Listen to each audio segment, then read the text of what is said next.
बच्चों कैसे हैं आप बच्चों।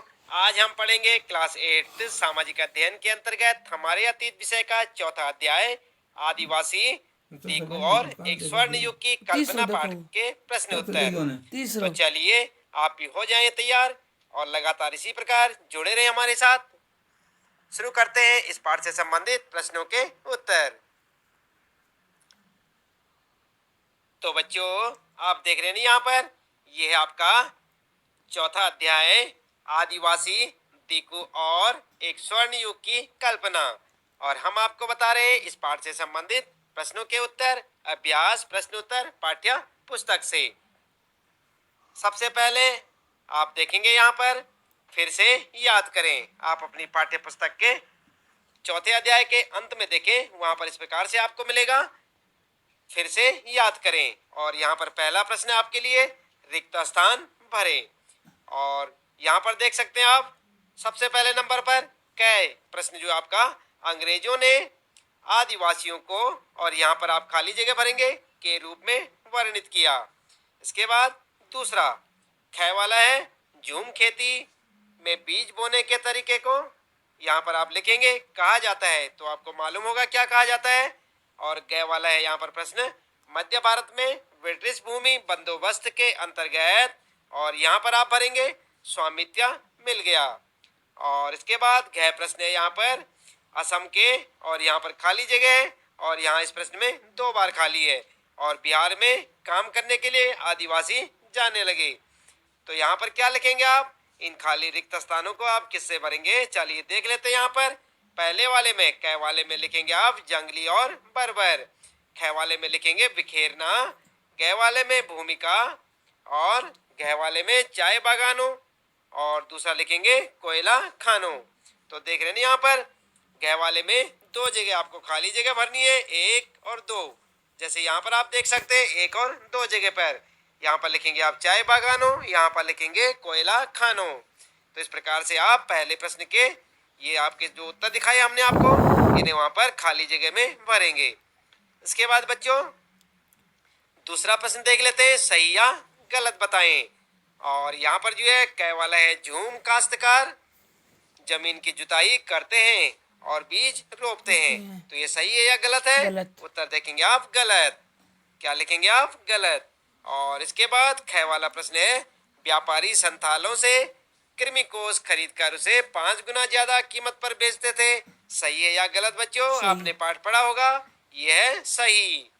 और इसके बाद ग वाला प्रश्न है, यहाँ पर बिरसा ने अपने अनुयायियों का आह्वान किया कि वे अपना शुद्धिकरण करें, शराब पीना छोड़ दें और डायन व जादू टोने जैसी प्रथाओं में यकीन न करें। तो यहाँ पर क्या लिखेंगे आप? यही था ना पाठ में, उत्तर लिखेंगे सही। और इसके बाद बच्चों गह वाले में देखेंगे, अंग्रेज आदिवासियों की जीवन पद्धति को बचाए रखना चाहते थे, उत्तर में क्या लिखेंगे? गलत। ठीक है ना बच्चों, उत्तर में लिखेंगे आप गलत। और इसके बाद यहाँ तक इस प्रश्न के उत्तर समाप्त होते हैं। यहाँ से आप देखेंगे आइए विचार करें, और आइए विचार करें में यहाँ पर तीसरा प्रश्न है आपके लिए, ध्यान दें आप। तीसरा प्रश्न है, ब्रिटिश शासन में घुमंतु काश्तकारों के सामने कौन सी समस्याएं थी? उत्तर लिखेंगे आप घुमंत काश्तकारों के सामने समस्याएं, और बताएंगे उन समस्याओं को क्या क्या थी। तो पहला पॉइंट लिखेंगे आप, अंग्रेजों ने अपने स्वार्थ के लिए घुमंतु काश्तकारों को एक जगह रहने पर मजबूर कर दिया था, इससे घुमंतु काश्तकारों की स्वतंत्रता भंग हो रही थी। दूसरा पॉइंट लिखेंगे बच्चों, घुमंतु काश्तकार जो ब्रिटिश मॉडल के अनुसार हल बैल के प्रयोग द्वारा खेती करते थे, जिससे उन्हें कठिनाई होती थी क्योंकि उन्हें खेती से अच्छी पैदावार नहीं मिल रही थी, जिससे उन्हें लगान चुकाना मुश्किल हो रहा था।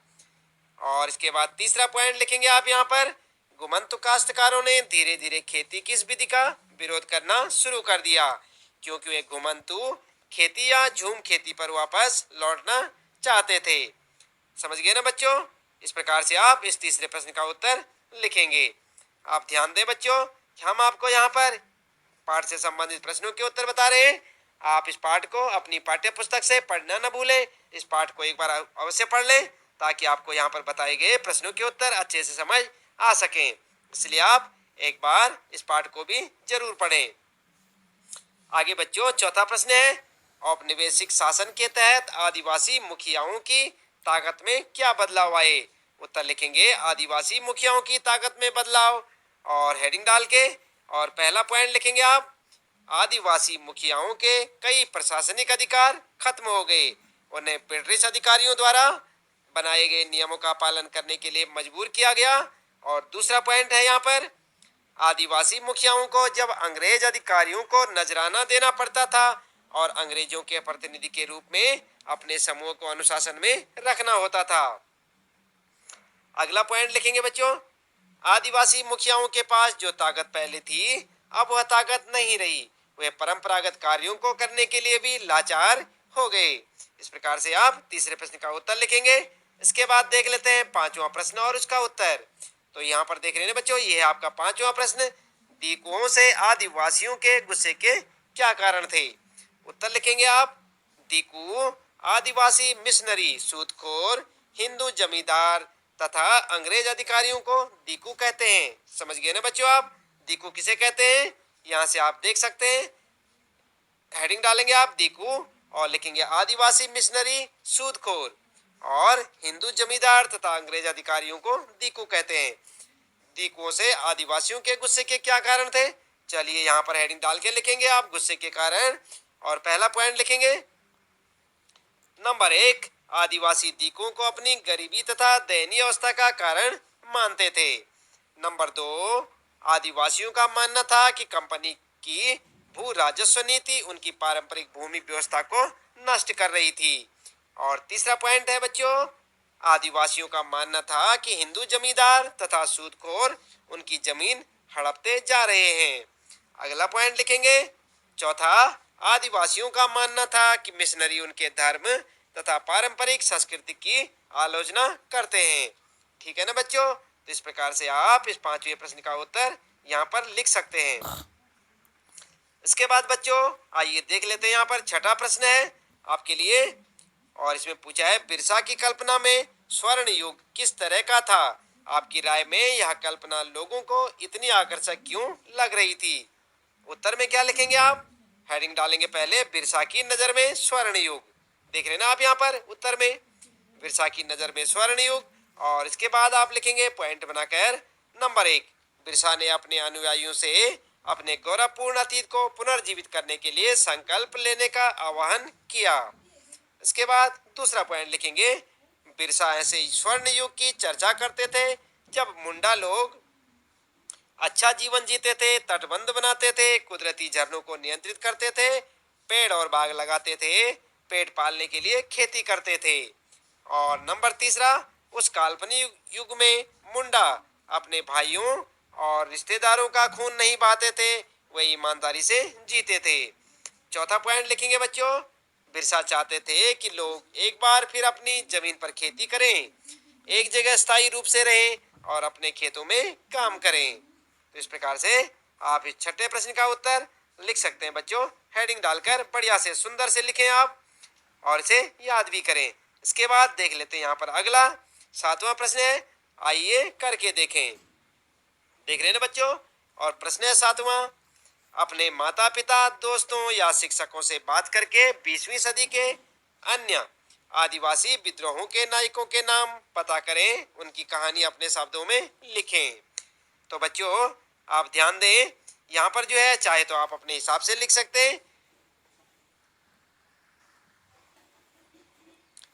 और चाहे बच्चों आप अपने माता पिता, शिक्षकों या अन्य लोगों से भी पूछ सकते हैं। तो यहाँ पर उत्तर में आप इस प्रकार भी लिख सकते हैं बच्चों।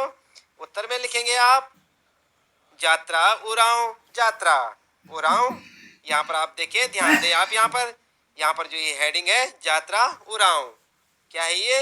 यात्रा उरांव, यहाँ का यहाँ पर वर्णन किया गया है, ये हेडिंग है। इसके बाद आप लिखेंगे यात्रा उरांव झारखंड राज्य के छोटा नागपुर क्षेत्र का एक जनजातीय स्वतंत्रता सेनानी था। यहाँ पर देख रहे हैं ना आप, यात्रा उरांव झारखंड राज्य के छोटा नागपुर क्षेत्र का एक जनजातीय स्वतंत्रता सेनानी था। क्या समझे बच्चों? ये जो है किसी स्वतंत्रता सेनानी का नाम है यात्रा उरांव। उनके नेतृत्व में 1914 से 19 के दौरान ब्रिटिश शासन के विरुद्ध आंदोलन चलाया गया।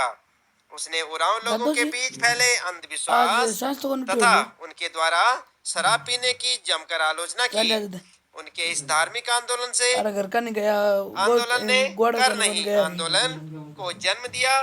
पहले यात्रा काम ने पेशा कुछ घोषणा बोल की दे तो कि उसके अनुयायी पहले काम जमींदारों पेशा की कुछ बोल जमीन दे नहीं तो जोतेंगे और कुली या मजदूर के रूप में या सरकार के लिए काम नहीं करेंगे। उसने पोहन, मेहतो तथा ग्राम प्रधान के पारंपरिक नेतृत्व पर भी प्रश्न उठाया।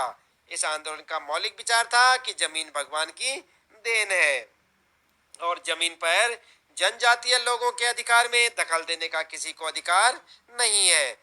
यात्रा को उनके प्रमुख शिष्यों के साथ गिरफ्तार कर लिया गया। जेल से छूटने के बाद उसने इस आंदोलन का नेतृत्व त्याग दिया और बाद में वे गांधी जी के संपर्क में आ गए। समझ गए ना बच्चों? तो यहाँ पर किसके बारे में लिखा है? यात्रा उरांव के बारे में। इसी प्रकार से आप अपने क्षेत्र विशेष में कोई ऐसे उस टाइम के जो है कोई सेनानी रहे होंगे तो आप अपने माता पिता शिक्षकों से पूछकर उसके बारे में लिख सकते हैं।